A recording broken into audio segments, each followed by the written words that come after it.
할렐루야.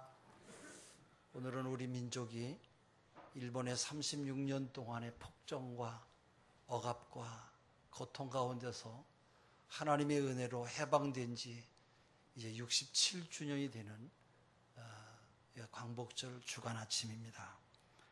우리 민족은 참으로 고통스러운 고난의 세월을 지나기만 했습니다.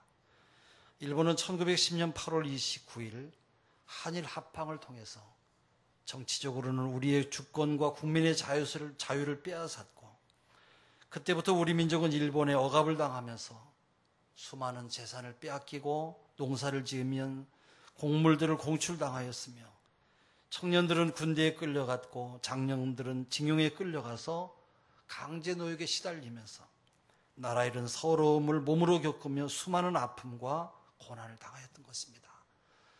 또 처녀들은 정신대에 끌려가서 지옥과 같은 나날들을 죽지 못해 사는 그런 아픔의 세월을 살게 되었습니다. 우리 민족은 마치 애굽에서 고난받았던 이스라엘 민족처럼 스스로 힘으로서는 도저히 구원받을 수가 없는 약소 민족이요 약소 국가였습니다. 그러나 일본 제국은 날로 득세하면서 마침내 1941년 제2차 세계대전을 일으키며 세계를 점령할 꿈을 갖습니다. 그러면서 우리 민족은 또한 유일한 도피처인 우리의 종교마저 탄압을 받게 되었습니다. 일본의 천황은 태양신의 한 분으로 마땅히 경배해야 된다고 주장하면서 전국 방방곡곡에 신사를 만들어 놓고 그것을 참배하도록 만들었습니다. 학생들은 매일같이 학교에 등하게 할 때 동쪽에 만들어 놓은 신사 앞에 두 손을 모으고 참배하게 되었고, 거기에 저항하는 사람이 한 사람도 없도록 온갖 종교적인 강요와 탄압을 강행했던 것입니다. 이것은 하나님의 주권에 대한 강한 도전이었습니다. 하나님은 다른 신을 섬기거나 만들거나 절하지 말라고 말씀하신 10계명 가운데 하나님 이외에 다른 신을 섬기는 제1계명을 어기는 꼴이 되었고, 여기에 저항했던 수많은 주의 종들과 성도들이 이를 거부하다가 투옥과 모진 고문과 순교를 당했습니다. 그로 인해서 신사 참배를 반대하던 기독교 학교들은 결국 문을 닫게 되었고, 목사님들은 강제 추방을 당하였으며 또 신사의 참배에 대한 그런 함구령을 내렸습니다. 심지어 주일 예배 시간을 제한하고 강제 노동에 동원해서 예배를 방해하는 일을 시작했습니다. 나중에는 교회 지도자들을 모두 다 잡아 죽이려고 하는 그런 음모를 꾸몄다고 그래요. 결국 교회 지도자들을 투옥시키고 후계로 추방을 시켰으며, 맨 나중에는 한국에 있는 여러 교파들을 통폐합해서 1945년 8월 1일 일본 기독교 조선교단으로 강제로 예속을 시키고 말았습니다. 이러한 어려운 상황 가운데서도 우리의 신앙의 선배들은 오직 하나님만을 의지하고 민족의 해방과 독립을 위해서 부르짖어 기도하며 옥중에서 고난과 순교를 각오하며 신사 참배를 거부하며 오직 유일하신 하나님을 믿는 이 신앙을 굳굳하게 지켰습니다. 그 당시 외국 선교사들의 선교 보고에 의하면 그러한 핍박 때문에 당시에 5천여 교회 가운데 1200여 교회가 문을 닫게 되었고, 거기에 반대하던 성도들 가운데 무려 2000여 명이 투옥이 되었고, 50여 명의 주의 종들이 순교의 피를 흘리는 그런 고난의 피를 맞이하게 되었습니다. 아픔을 맞이하게 됐습니다. 그로 인해서 좋게 70만 명을 헤아리던 그때 기독교 개신교인의 숫자는 절반으로 줄어들고 말았습니다. 또 전해지는 이야기로는 1945년 8월 18일을 기해서 한국 전역에 예수 믿는 기독교인들을 모조리 다 잡아서 죽이려고 하는 그런 계획을 세워놓고 은밀하게 이러한 일들을 진행하고 있었음이 저들의 비밀 문건에서 발견되었다고도 합니다. 하나님은 이처럼 우리 민족의 이 고통스러운 아픔과 고난을 하감하시고 마침내 일본 땅에 원자탄을 투하함으로 일본 천황의 황복을 통해서 이 민족에게 참된 해방의 자유와 기쁨, 그런 아름다운 은혜를 우리에게 나뉘어 주신 것입니다. 할렐루야. 이것은 절대적인 하나님의 은혜요, 하나님의 축복이었습니다. 하나님의 은혜가 아니었다고 하면 오늘 우리 민족이 이처럼 정치적인 자유와 경제적인 풍요로움과 종교적인 이러한 부흥의 시대를 맛볼 수가 없을 것입니다. 오늘 본문에 나오는 이 더러운 귀신 들린 사람도 우리 민족이 일본에 의해 강제 고통을 당하였듯이 이 귀신이 이 사람 속에 들어가서 그를 괴롭히고 죽이려고 온갖 못된 짓을 많이 했던 것이에요. 귀신처럼 일본 군대들은 강제로 우리 민족의 혼을 빼앗고 자기네 국가로 종속시켜서 자기들 마음대로 끌고 가려고 했던 그런 일들을 강행했던 것입니다. 오늘 본문에 예수님께서는 제자들과 함께 갈릴리 건너편에 있는 고라사인의 지방에 가시게 되었어요. 이 마을에 있는 사람들은 되게 부유한 생활을 했던 그런 사람들이에요. 돼지가 2,000마리나 되는 것을 보면 이 동네는 아주 부유한 그런 동네로, 그 지역의 데가볼리라고 하는 곳에 바로 로마에서 파견된 로마 군병들이 있었는데, 로마 군인들에게 이 돼지를 양돈해서 납품하는 그런 동네가 바로 이 고라사사 지방이었다고 합니다. 이렇게 많은 부유한 삶을 살아가는 이들에게 예수님과 함께 일행이 배에서 내려서 마을로 들어가는, 제자들과 함께 마을로 들어가는 길에서 이 귀신 들린 이 한 사람을 만나게 되었어요. 이 귀신 들린 사람은 무덤 사이에 거처하였다고 말하고 있는데, 이 사람은 아마도 마을에서 다른 사람들과 어울려서 살 수가 없었던 것 같아요. 한마디로 이 사람은 버림받은 인생이요, 고립된 삶이었고 짐승과 같은 그런 삶을 살았습니다. 또 4절에 보면 귀신 들린 사람을 쇠사슬로 묶어두려고 했어요. 물론 쇠사슬도 귀신 들린 그를 묶어둘 수가 없었어요. 그는 자기 통제와 자기 능력을 잃었으며 또 다른 사람들에게 피해를 주었기 때문에 질서 없이 살고 또 평안한 삶이 어떤 것이도 분별이 안 되었던 그런 사람이었어요. 또한 자신의 육체와 감정을 통제할 이성적인 판단력을 다 잃어버린 그런 사람입니다. 사실 어떤 의미에서 우리들도 이런저런 얽매임에서 우리가 살아가고 있어요. 그러나 이러한 얽매임이 때로는 우리의 삶에 의미를 주고 행복을 주고 기쁨을 주기도 하지만, 때로는 이런 일로 인해서 슬픔과 고통을 당하기도 하는 것이에요. 여러분 가운데도 묶여있는 것을 싫어하는 분들이 있을 것이에요. 그러나 여러분, 묶여있는 것이 행복한 것인 것을 알아야 될 것입니다. 가족에게 묶여있는 사람은 행복한 사람이에요. 부모님의 간섭에 묶여있는 자녀도 또한 행복한 자녀예요. 그러한 묶임이 없으면 고아가 되는 것이에요. 아침에 직장에 일어나서 직장에 나가서 일할 수 있는 사람도 행복한 사람이에요. 때로는 상사에게 싫은 소리 들으며 그것이 싫다고 투덜거리지만 그것 때문에 먹고 사는 것이요, 직장에 내가 묶여있기 때문에 우리 온 가족이 평안한 삶을 사는 것입니다. 그러한 묶임에서 벗어나게 되면 결국 실업자가 되고 마는 것이에요. 요즘 교인들 가운데는 교회에 등록하지 않고 교회를 다니는 사람들이 많이 있어요. 왜냐하면 속박당하는 것이 싫고 매이는 것이 싫기 때문에 그런 것이에요. 그러나 그런 사람들은 영적으로는 매우 허전한 사람들이에요. 얽매여 있다고 하는 것이 짜증나는 일이기도 하고, 때로는 구역예배 드립시다, 선교회 모입시다, 이런 묶여있는 것이 싫어서 사람들이 간섭받는 것이 싫기도 하지만 또 그것을 통해서 영적인 성장을 하게 되기도 하고, 그 속에서 삶의 의미와 가치, 신앙의 참된 맛을 느끼게 되는 것입니다. 그렇기 때문에 진정한 자유는 바로 무엇이냐? 속박을 통해서 열매를 맺는 속성을 가지고 있어요. 우리 모두는 다 예수님께 묶여 있어요. 하나님의 말씀에 묶여 있고, 그러다 보니까 우리의 말과 행동과 먹는 것과 입는 것, 오가는 것, 이런 것들이 자유롭지 않을 때도 있어요. 제약받는 일이 많기 때문에 때로는 하고 싶은 말도 하지 못하고 살아요. 저나 여러분이나 하고 싶은 말을 여러분 다 하고 살고 있습니까? 그렇지 못해요.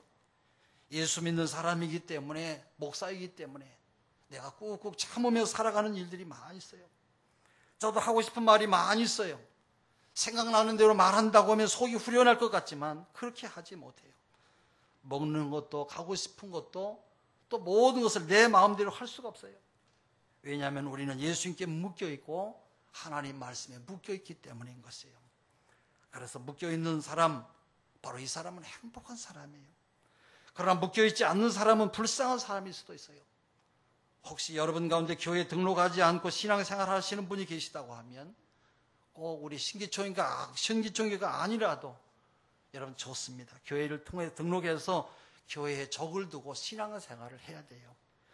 교회에 소속이 되어 있고 목사님과 연결이 되어 있어서 주일날 교회에서 안 보이면 왜 앉느냐고 안부를 묻는 목사님이 계시고, 때로는 또 목사님을 찾아가서 무릎을 꿇고 기도해 주기를 요청하고, 신앙생활을 올바로 하지 않으면 책망하는 목사님과 교회가 있다고 한다면 그 사람은 참으로 행복한 사람인 것이에요. 5절에 보면 귀신 들린 사람은 시도 때도 없이 장소도 구별하지 않고 아무 때나 아무 데서나 소리를 질렀어요. 대화가 아니라 그냥 소리를 치며 자기 혼자 떠들었어요.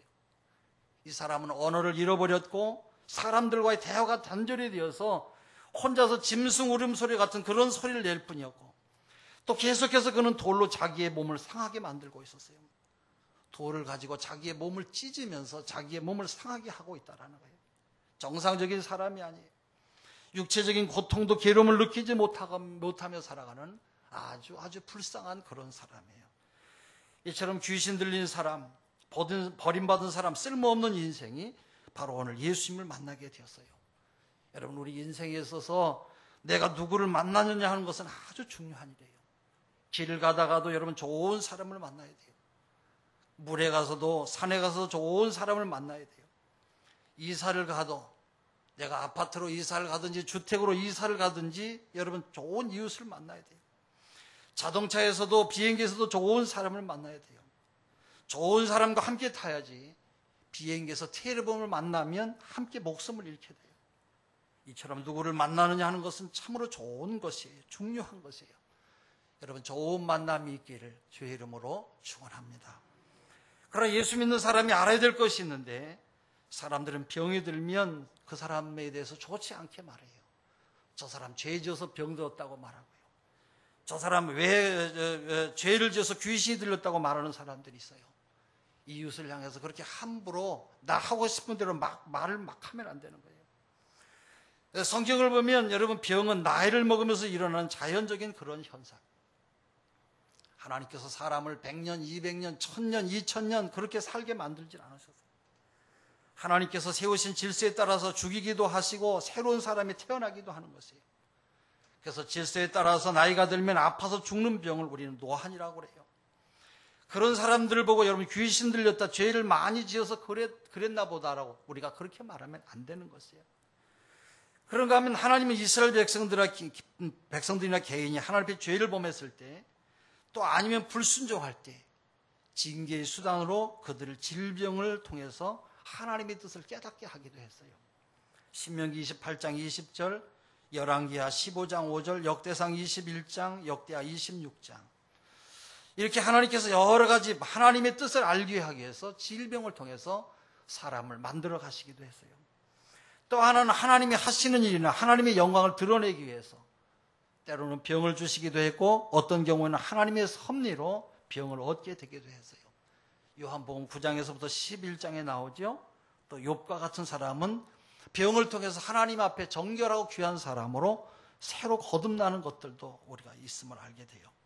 그러나 우리가 분명히 알아야 될 것은 새하늘과 새 땅인 하나님 나라에서는 더 이상 아픈 것도 없고 거기에는 병드는 것도 죽는 것도 없다고 이사야서 35장 10절, 계시록 21장 22장에서 말씀을 하고 있어요. 하나님은 우리의 질병을 능히 고칠 수 있는 분이시고 때로는 우리를 질병 가운데 두시기도 하시는 그런 하나님이에요. 사도 바울은 어떤 때 병으로 극심한 고통을 받았어요. 어떤 병인지 성경에는 자세히 나오지 않았지만 바울은 그러한 질병을 치료받기 위해서 하나님 앞에 간절히 기도했어요.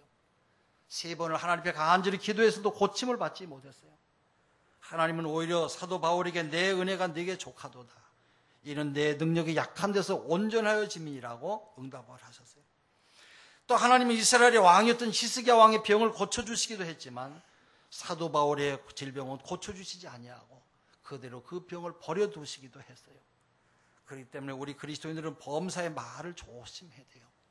다른 사람들이 혹시라도 병들어서 힘들고 고통스러워할 때 비난하고 그들을 비판하는 말을 할 것이 아니라 안타까운 그런 마음을 가지고 간절히 기도해 주시는 것이 바로 그리스도인의 마음인 줄로 믿습니다. 귀신 들린 사람은 예수님을 만나서 병 고침을 받았어요. 귀신은 얼른 예수님을 알아봤어요. 예수님은 그를 향해서 더러운 귀신아 그 사람에게서 나오라고 명령을 하니까 귀신이 뭐라고 대답합니까? 거기에 보면 지극히 높으신 하나님의 아들 예수여 나와 무슨 상관이 있나이까? 원하건대 하나님 앞에 맹세하고 나를 괴롭게 하지 말라. 예수님 앞에 나를 괴롭게 하지 말라고 오히려 예수님께 부탁을 해요. 그러니까 귀신도 예수님이 누군지를 알고 있어요. 여러분, 귀신은 예수님께서 마귀를 멸하려고 하신 것을 알고 있었어요. 요한일서 3장 8절에 죄를 짓는 자는 마귀에게 속하나니 마귀는 처음부터 범죄함이라. 하나님의 아들이 나타나신 것은 마귀를 멸하려 하심이니라 그랬어요. 여러분, 예수님을 안다고 하는 것은 아무 소용이 없어요. 귀신들도 하나님이 누구시고 예수님이 어떤 일을 하셨는지 다 여러분 잘 알고 있어요. 야고보서 2장 9절에 2장 19절에 내가 하나님은 한 분이신 줄 믿느냐? 잘 하는도다. 귀신들도 믿고 떠느니라. 귀신들도 예수님을 잘 알고 있어요. 절간에서 돌을 닦는 승려들도 예수님을 잘 알고 있고요. 또 비교 종교학을 연구하는 사람들 가운데는 크리스찬이 아닌데도 성경을 줄줄 외우고 오히려 예수 믿는 사람들보다 오히려 예수에 대해서 더 잘 아는 사람들이 많이 있어요. 그러나 여러분, 예수를 안다고 해서 구원받는 것이 아니에요. 여러분은 예수님을 아는 사람이 아니라 예수님을 나의 구세주로 믿는 믿음의 사람들이 되시기를 바랍니다. 여러분, 믿음을 가지셔야 돼요. 예수님께서 내 이름이 무엇이냐, 누구냐고 물을 때 나는 군대라 그랬어요. 이 귀신 들린 사람은 군대라고 할 만큼 수많은 악령에 사로잡혀 있었어요. 군대라고 하는 말은 헬라어로는 레기온이라고 하는 말로 로마 군대 6천에서 약 10,000명 단위의 군대 조직을 말해요. 이러한 표현은 그 사람이 수많은 귀신에 사로잡혀 있다고 하는 그런 뜻이에요. 근데 예수님을 만난 이 귀신 들린 사람은 예수님을 만남으로 귀신이 떠나가고 자유함을 얻게 되었어요. 여러분, 귀신 들린 사람이 예수님이 아니고서는 고침받을 수가 없듯이 오늘 우리들도 예수님이 인도하지 아니하셨다면 우리는 오늘도 주님 앞에 나올 수가 없는 것이에요. 하나님께서 우리를 인도하셔서 이 아침에도 주님 앞에 우리의 마음을 다하여 예배하는 줄로 믿습니다. 늘 그 하나님의 평화가 축복이 여러분 가운데 함께 하시기를 바랍니다. 예수님의 명령대로 불쌍한 사람에게서 나온 귀신들은 돼지떼에게 들어갔고 그 다음에 그들은 바다를 향해서 뛰어들어서 모두가 다 몰사했다고 말하고 있어요. 여러분 한번 상상해 보세요. 2,000마리의 돼지떼가 물로 뛰어드는 장면을 여러분 아마 상상해 보세요. 아마 대단히 굉장했을 것이에요. 또 돼지를 기르는 사람들은 얼마나 놀랐겠어요. 아마 기가 막혔을 것이에요. 이 14절 5절에 보면 이 일로 인해서 돼지 2,000마리를 잃은 고라서 동네에는 큰 소동이 일어났어요. 당연한 일이죠. 우리 14절 5절을 함께 같이 읽어보겠습니다. 시작.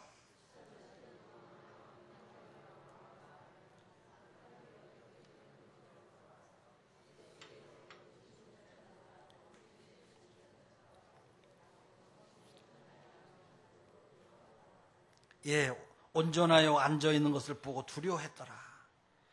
이것은 여러분 짐승과 같은 이 한 사람을 고치기 위해서 2,000마리 돼지가 몰수한 것은 너무나 비싼 대가를 치른 것이에요. 이 사람들이 여러분 이 사람이 이 귀신 들었던 사람이 이 두려워서 정신이 온전해진 것을 보고 모두가 다 두려워했어요. 동네 사람들은 예수님께 그 지방에서 나가줄 것을 요구했고 추방령을 내렸어요. 예수님 어서 오시옵소서가 아니라 예수여 당신 떠나가라는 거예요. 여러분 이 동네는 귀신 들린 이 사람만 빼고는 아무 일이 없이 잘 살던 그런 마을이었어요. 귀신 들린 이 사람이 여러분 무슨 상관이겠어요? 묘지에 쇠사슬로 묶여있고 먹을 것만 주면 그만이에요. 울든지 혼자서 웃든지 지저대든지 몸을 바위에 던지든지 혼자 죽든지 아무 상관이 없는데 예수님이 그를 살리려고 2,000마리의 돼지를 희생시키신 것이에요. 예수님은 이 동네에 큰 손해를 끼쳤어요. 예수님은 비록 하나지만 그는 사람이었고 2,000마리는 돼지였어요. 예수님은 돼지 2,000마리를 희생시켜서라도 한 생명을 살리는 일에 큰 관심을 가지셨어요. 성경에 보면 예수님이 가시는 곳마다 모두가 다 환영을 받지는 못했어요. 여러분은 어떠세요? 여러분은 예수 믿는 사람으로 모든 것에서 환영을 받습니까? 아니면 환영을 받지 못하고 있습니까? 환영을 받고 있다고 한다면 아직도 여러분은 완전한 그리스도인이 아니에요. 여러분이 환영받지 못하는 자리가 여러분에게 있어야 돼요. 저 사람 예수 믿는 사람이다. 우리 팀에 끼워줄 수가 없다라고 하는 그런 말을 들을 수가 있어야 돼요. 또 하나는 여러분은 한 생명을 위해서 천하보다 귀한 한 영혼을 위해서 돼지 2,000마리 이상을 희생시킬 수 있는 그런 귀한 마음이 있느냐 하는 것이 중요해요.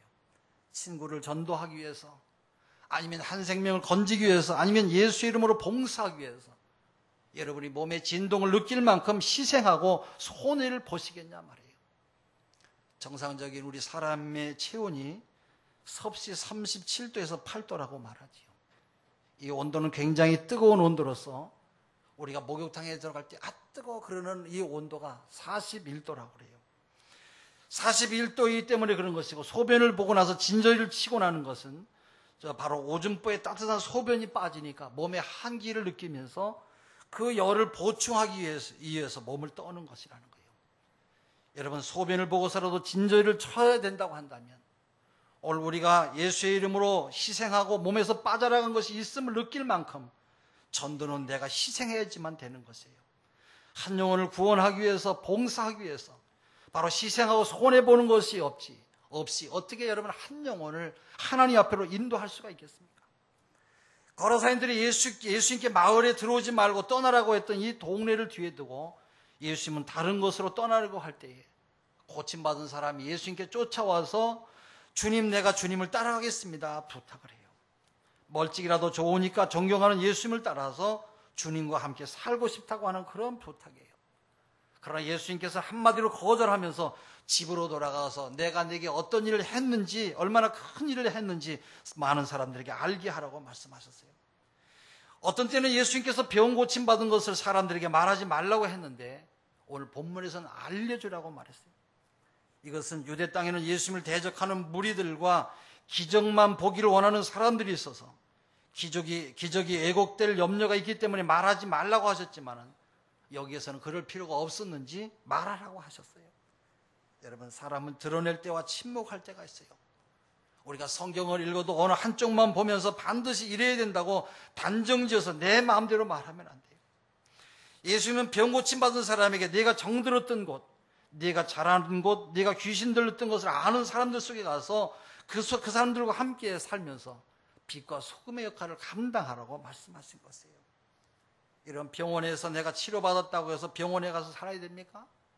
의사 선생님이 나를 치료해 주셨다고 해서 그 의사 선생님 옆으로 가서 이사 가서 그 옆 주변에서 살아야 되냐 말이에요. 병원에서 고침받은 사람은 하루속히 병원에서 나와서 가정으로 돌아가고 우리의 삶의 현장으로 돌아가야 돼요. 우리가 신앙생활도 마찬가지예요. 기도원에서 은혜 받고 병 고침 받았다면 자기의 가정으로 빨리 돌아가야 돼요. 근데 어떤 사람들은 기도원에서 병 고침 받고 은혜 받았다고 아예 기도원에서 사는 사람이 있는데 그 사람은 지금 제정신이 아니에요. 그렇게 하도록 권면하는 기도원이 있다고 한다면 신앙적으로 매우 잘못된 기도원이에요. 예수님은 깨끗한 사람에게 거라사 땅 너희의 고향에 그대로 머물러 살라고 말씀하시며 이것이 곧 나를 따르는 것이라고 말씀하셨어요. 여러분들도 삶의 현장에서 늘 예수님의 사랑을 증거하며 살아가는 여러분 되시기를 바랍니다. 예수님은 길에서 만난 귀신들을 한 사람을 해방시켜 줬어요. 그는 귀신에게서 해방되었고 쇠사슬에서 해방이 되었어요. 그는 무덤에서 사는 짐승 같은 삶에서 해방되었으며 그는 상처와 아픔도 모르고 자기 몸에 상처를 내고 살아가는 통제불능의 사람이 해방이 되었어요. 그는 시도 때도 모르고 장소에도 상관없이 소리 지르며 날뛰던 삶에서 해방이 되었어요.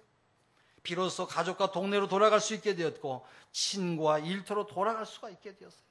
한마디로 말하면 사람다운 삶을 살게 되었고 평안을 얻게 되었다는 거예요. 여러분, 진정한 해방은 누구로부터? 바로 예수를 만남으로부터 얻어지는 것이에요. 할렐루야. 진정한 해방은 험한 세상에서 구원의 방주가 되신 예수님과 함께 사는 것이 진정한 해방인 것이에요.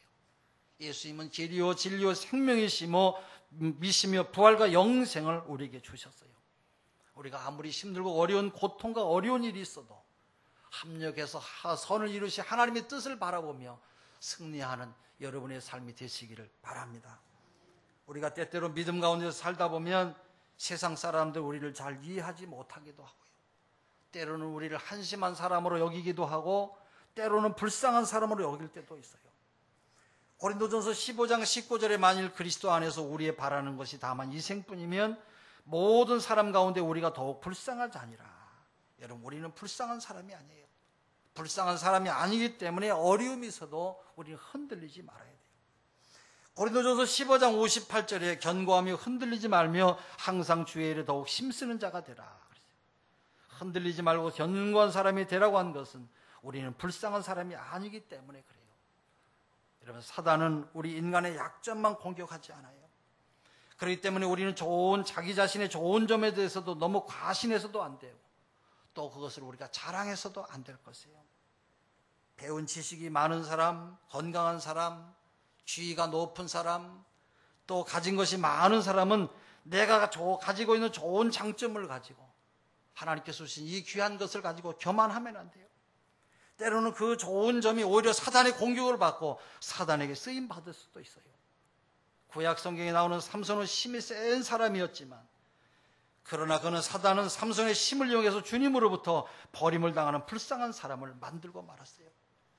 일본 제국은 강한 힘을 가지고 선한 일에 사용한 것이 아니라 자기 영토를 넓히고 끝없는 자기의 만족과 욕심을 채우고 거대한 국가를 만들기 위해서 겉모술수와 악한 행동으로 살았지만, 마침내 그들은 국가가 멸망하는 참패를 당하고 말았어요. 여러분에게 혹시 좋은 장점이라고 생각하는 좋은 점이 있다고 할지라도 항상 여러분 겸손한 여러분 되시기를 바랍니다. 겸손하지 못하면 금방 버림받을 수도 있어요. 그런즉 선질로 생각하는 자는 넘어질까 조심하라. 고린도전서 10장 12절의 말씀입니다. 여러분은 말씀의 터 위에서 견고히 서시기를 바랍니다. 우리가 견고하고 흔들리지 말아야 될 이유는 우리의 수고가 헛되지 않기 때문인 것이에요.